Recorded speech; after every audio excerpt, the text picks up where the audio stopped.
Welcome back everyone to the Super Paper Mario playthrough. This is part 4. Oh gosh, we waited a long time for this, but I finally got up and running, and not to mention, I got a guest commentator here. Introduce yourself. Hey guys, it's DX Exiled. Add us a friend, subscribe to his videos. Alright, so it looks like we have O-Chunks here. Yes sir. He has a max HP of 20. That's crazy.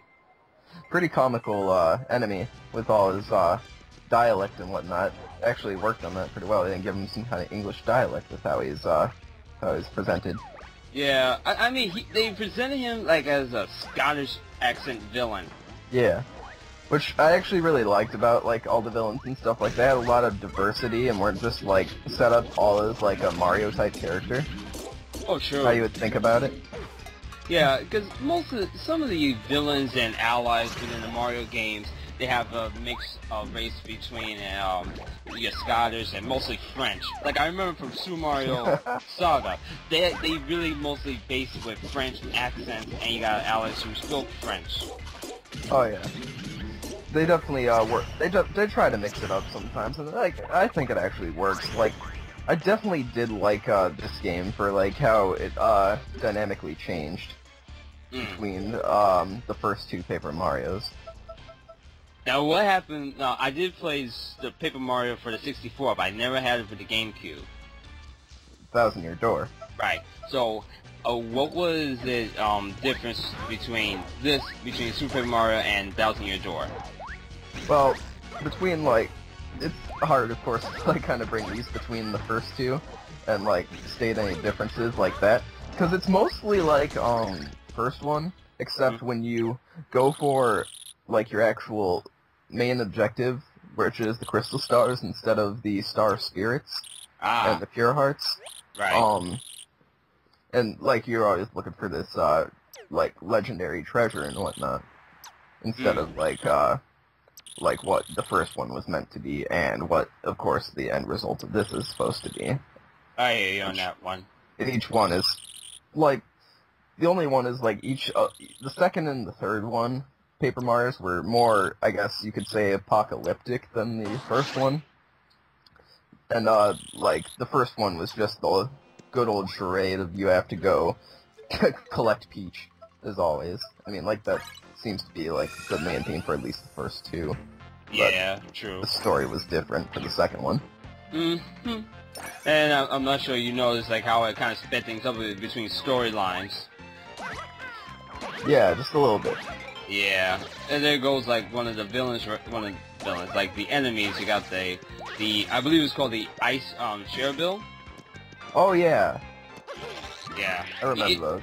It's pretty crazy. You get to meet like an ice enemy in the desert, which I really don't understand right there, because the desert's supposed to be hot. For sure. Hey, you know what the funny thing is? What's that? I played through the entire game without doing any one of those action commands. Oh, word? Yeah, I'm pretty sure that like I don't think I even pulled off one of those action commands. Is that like do you have to like what do you have to do for that actually? Oh, you mean like how you get the excellent and wonderful? Yeah. Oh, you have to, whenever you jump, you jiggle your Wii remote. Oh. I mean, you shake it up and down. That's how you do it. I was wondering how I was doing that, or how to do that like the whole time. It was funny. But either way, that's an interesting feat. Yeah. Well, you gotta admit on one thing here. That is like a great command right there that I think was like a bit of a booster. Next to the tricks, they did in Mario Kart Wii. Yeah.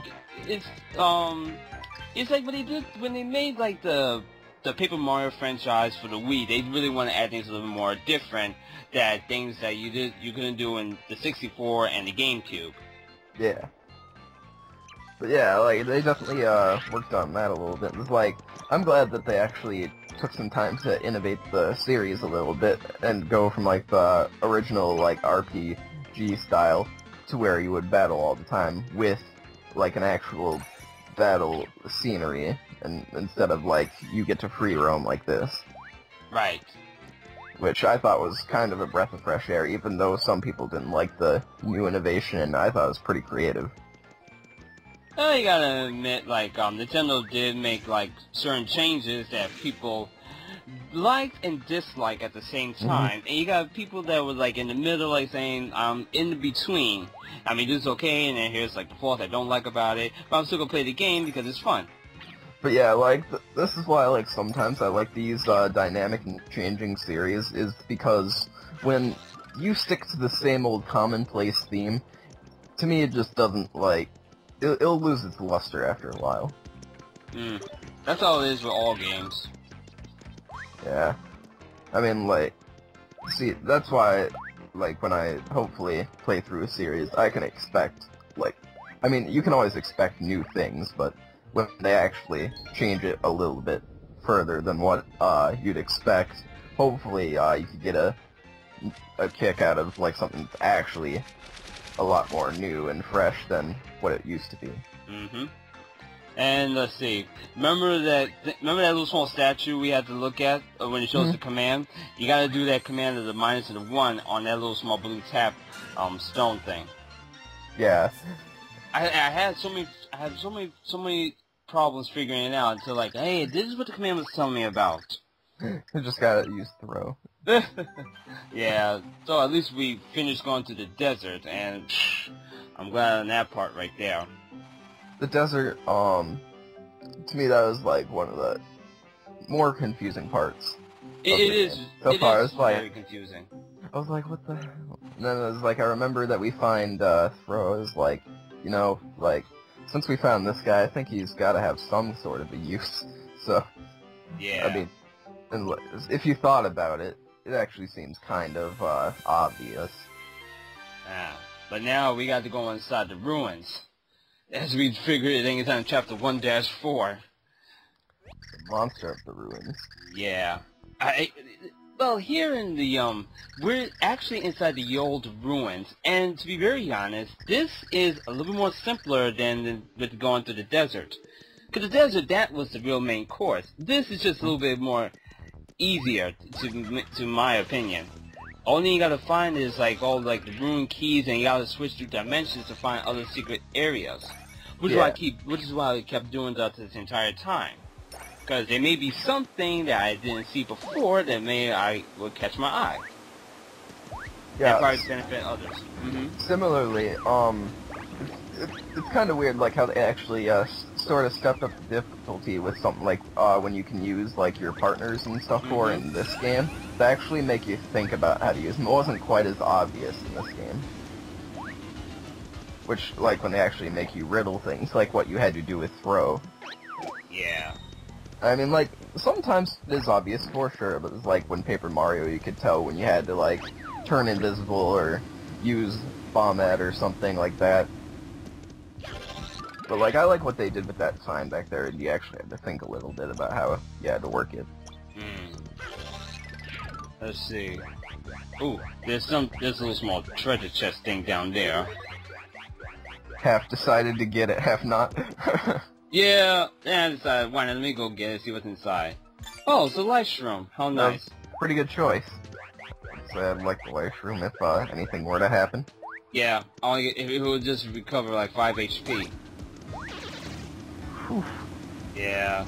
Let's see. Looks like we had to bypass some more enemies within inside this ruins right here. Let's see. The purple one is called a squig, and the pink one is Squiglet. Yeah. You know, as you see along, like, between Squig and Squidlet, Squig will actually, I believe it does spit out, like, little small pebbles, if I'm not mistaken.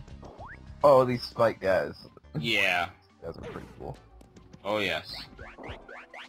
And those are the spiky trumps. You cannot hit them, I'll tell you one thing, but you can avoid them. Yeah, that's like the one thing, especially if you're someone that likes to either rack up experience points or just go for the kill or whatnot on anything. Just, like, that kind of makes it disheartening. Just can't kill it.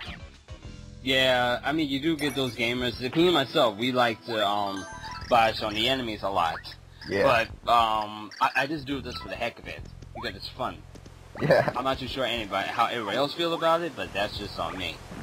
Oh, no you don't. Oops! Let's say bye-bye to Squiglet right there. Oh, whoa, whoa, whoa. One place you don't want to be for too long. Yeah, the quicksand. At least, I don't think you would lose a life. If you Yeah. fell into that quicksand. No, I've never had to be in a situation, nor do I ever think I'd have to be in a situation where I'd be at all near quicksand. I mean, like, I don't think I would, like, as far as a safari or something would go, I don't know if I'll take a trip on one. I think if I wanted to take a vacation, it wouldn't be somewhere as, like, a safari. I don't know if I'd be interested in that. You know, speaking of, you mentioned about safaris, I remember I saw an episode of Family Feud last time with my mom, and there was a question, what would you bring with you on a safari trip? Number one answer is a camera. Some people like saying a hat and stuff like that, but the number one thing to bring with you on a safari trip is definitely a camera. Because you're going to take a lot of pictures. If you get close to the animals that you wouldn't never think about getting close to. Yeah, a lot of people, would say a camera, actually. About, like, the whole camera thing in vacations, I was doing my college homework one night, and we do, like, all these, reading practices and whatnot. And, like, one of the things was, are we going to, when we go on a vacation, what are we going to bring? The camera is one of the most, like, answered things, because, if we take that for granted, sometimes we'll forget what happened on vacations and whatnot, so people want to keep the memories. Oh, so want to bring one. That's true. This is what makes you do my family albums. Okay. Well, at that part right there, I got a little bit confused, like, where the heck, how do I get up that door? So I used Tippy to show the way and to show me, like, how to get up to that door. I think, yeah, I was jumping around in that room for a while. I was like, okay, where the heck am I going now? And then I figured I'd use Tippy. It was like, oh. Ooh, we got the Buzzy Beetle cards. Don't you do, like, extra damage to the enemies that you get the cards for? Yes, you do. You do extra damage to them. And I believe these are the, I don't think these are the beetles right here, are they? I believe these are, actually. They are, right? Yeah, they are. I'm pretty sure they are. Yeah, they are, because normal damage, you could do them as 2, but we doubled it. Ugh. Yeah, there's one thing I don't like about switching dimensions is that meter. When you're running towards the end, it's like, ah, shoot, hurry up. Yeah. And then, like, you go lose a little bit of HP right there. You'd like not to. I mean, like, even 1 HP is, I'm not gonna say crucial. I mean, like, but it's nice to, like, not have to lose it if you don't have to. Yeah, true. I mean, like, but I know in, like, the old Paper Marios and stuff how you could exploit your badges so you didn't have to, like, what is it, like, up your HP or anything and stay, like, in a danger mode, basically, the whole time through, and be able to do enough damage to defeat every boss. True, true. Ridiculous exploit, and I've never actually tried it. Yeah. Oh, wow. Ugh. I really can't stand this part. Okay, up the ladder. So many switching dimensions in this part, and that's what makes, like, the old ruins just real interesting. Yeah, I mean, like, half the time when you're looking around, I don't think you'd notice anything unless you were probably going around in 3D seeing out what's in front of you. Yeah, true. Uh-oh. So, ooh, we got ourselves a little small switch thing we have to step on.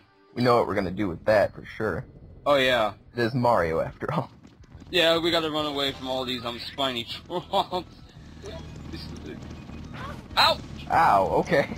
Alright, your little meter. No, I don't think it was the meter. I got hit by one of those. Wow. I didn't think that ever happened. No, me neither. I think you actually would avoid them. Oh, I remember this. Yeah, you should remember this part.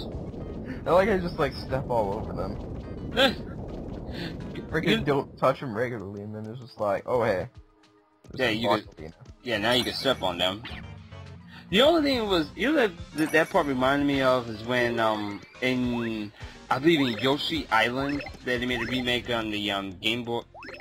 Was it Yoshi Island for the Game Boy?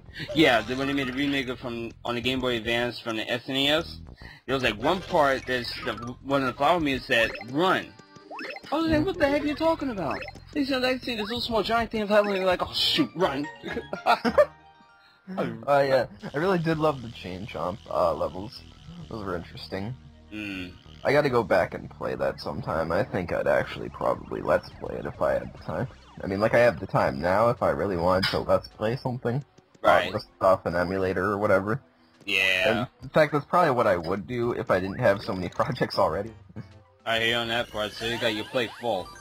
Okay, so I get myself a nice mushroom that gives me 20 HP, if I actually lost that much HP throughout the ruins.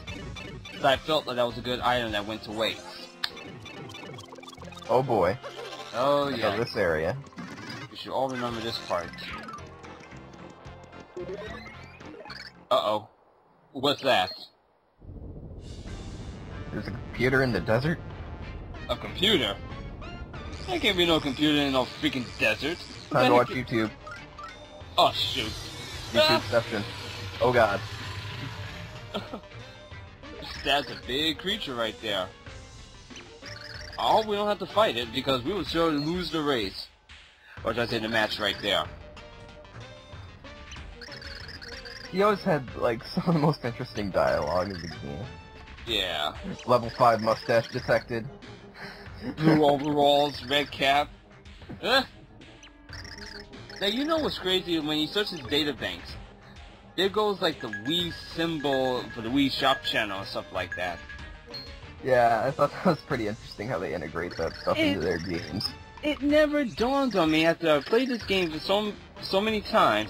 It never dawned on me like, wait a minute, that's like the Wii Shop channel symbol right there.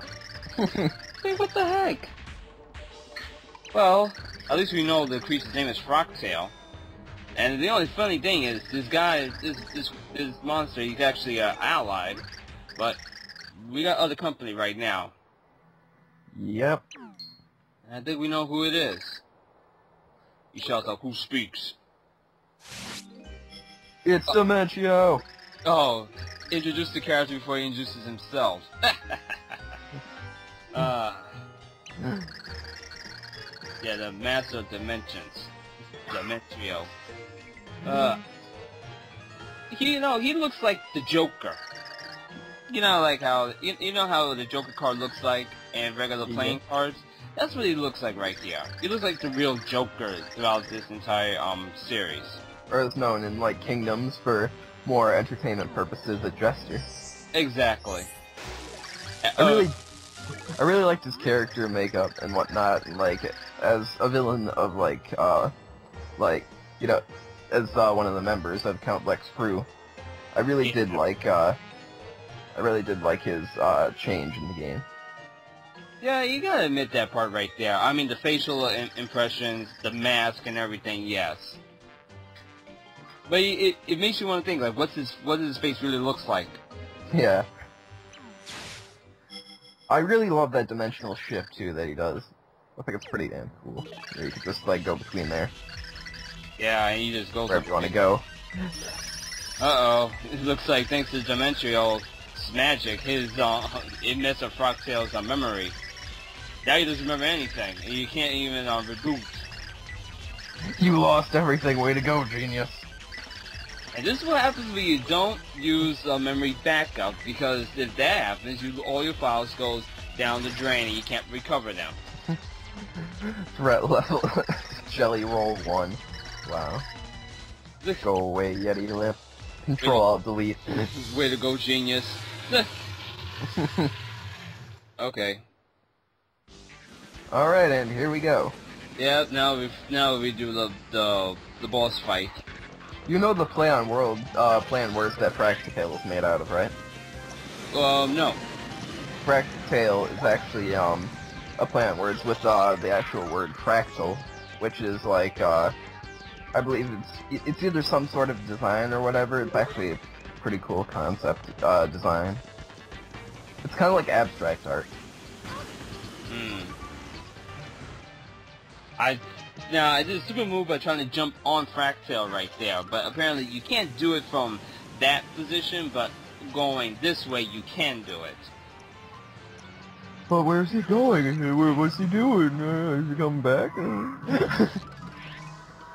Oh, here it comes. Looks like he's charging straight at us. Better Oh watch boy. out. There it goes. It makes you want to think, like, why is he eating the sand? I mean, like, I've only probably ever done that once, but by accident. You actually eat sand? It was off of, like, what we actually had was a merry-go-round on the beach. Oh. Yep. Ended up getting a mouthful. Nice. Okay.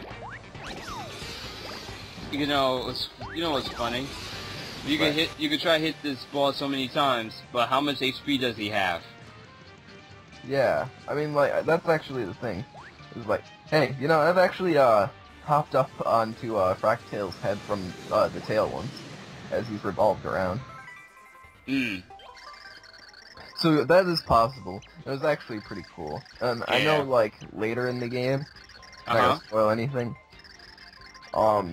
you could do that, but easier. Yeah. I mean, you gotta time it well. That's like the thing, because when he goes in like an up vertical way, you have to time it very well. Especially because you're on the slope. Yeah, that's the thing. This makes it so slippery. Like, you gotta hold on. I gotta keep your balance. Yeah. Yeah. Oh wow, there he goes. Yeah. Now, if people was able to do that, like go from his tail back up to his head, people would manage to get this boss fight down real quick. Instead of having Fractal flying around like crazy. Yeah, and having to wait so long for him to come back. Yeah, I mean that's just, like something you have to really work on right there. Okay, well now I'm back on top of Fractal. Yeah, this is another reason why I did kind of like Super Paper Mario and how the boss fight seemed more interactive instead of the whole... Like stage scenes, right? Yeah, and let's just sit and wait to attack while he attacks and all that. Okay. Alright, I'm gonna try it. There we go. Awesome. There we go. That makes it Great easier. work. Yeah, it wasn't easy, but I managed to do it. And how'd I miss? Oh well. We gotta try. We're gonna have to try this again. Hope I'm almost done. Alright, there we go. Oh well.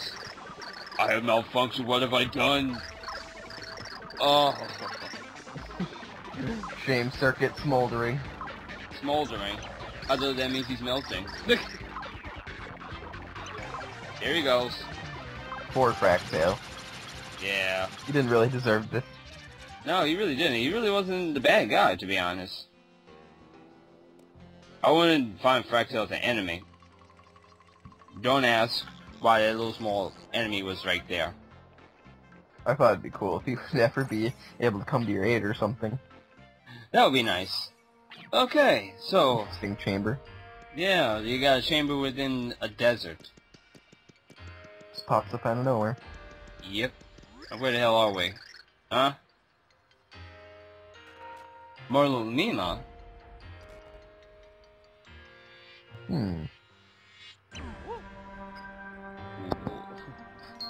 Where are they? Who's Merlumina? Where are you? Show your face. Oh. Ah! It's a spirit.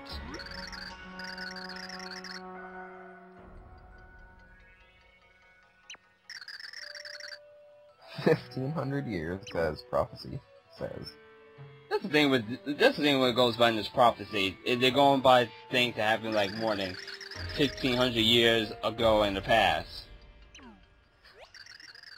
Like, why wait? Why have to wait that long? I mean, like, it could have been a lost book, but it's like, what now?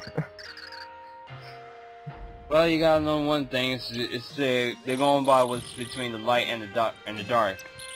And of course, had to speed things up a bit because we all know how long her story is. Oh yeah, I remember this part. Yeah, it makes you be thankful that she only told us the short version. I can't imagine how long the long version is. Oh yeah, that is funny because she does tell you it is the short version. Yeah, she does say that towards the end after she speaks. Oh man. But it's a great storyline, like how they do things here in Super Paper Mario. Yeah. But yeah, I think the they always had a different story for each of the Paper Mario, and that's something I respect. Cause like, I mean, like, I guess they do shift a little bit between like, say something like the Super Mario Bros. But it's like the same result about each time. It reminds me when Super Paper Mario for the 64, when they looked up Peach's castle up in the air, they did the same thing in Super Mario Galaxy. Yeah. But I really did like the scenes in Super Mario Galaxy. better than the second one, to be honest. I But that's how I really feel. need to repurchase the second one sometime soon. Oh, you sold it? Nah, I had a mishap with a friend's brother. I actually stole it with a couple other games, actually. Oh, right. Well, within that long story, Regardless of nonsense. yes, I believe this is our second Pure Heart. We recovered one from one of the other magicians. Yeah, Merlin. Yeah, that was back at Flipside. So we got one from him. So this is actually our second Pure Heart. So there's there's a total of 8, so we got like 6 more to go. Oh man. Well, I guess it just wraps things up for this part right here. It's over part 5 as we see like what other adventures awaits us. Indeed. And good luck with your Let's Play timing. Ah, thank you. I'll be calling you for like other future parts to come, my friend. Awesome. Yeah, just letting you know, out of spoil right there. So I might see you guys in a later episode. Yes, sir. Alright, folks, take care and enjoy the rest of your weekend. Have fun. Yeah. Well, once again, Mario has to save the world. Which is a good thing. Because if he didn't save the world, life would just be dull. They'd be in trouble. Yes, sir.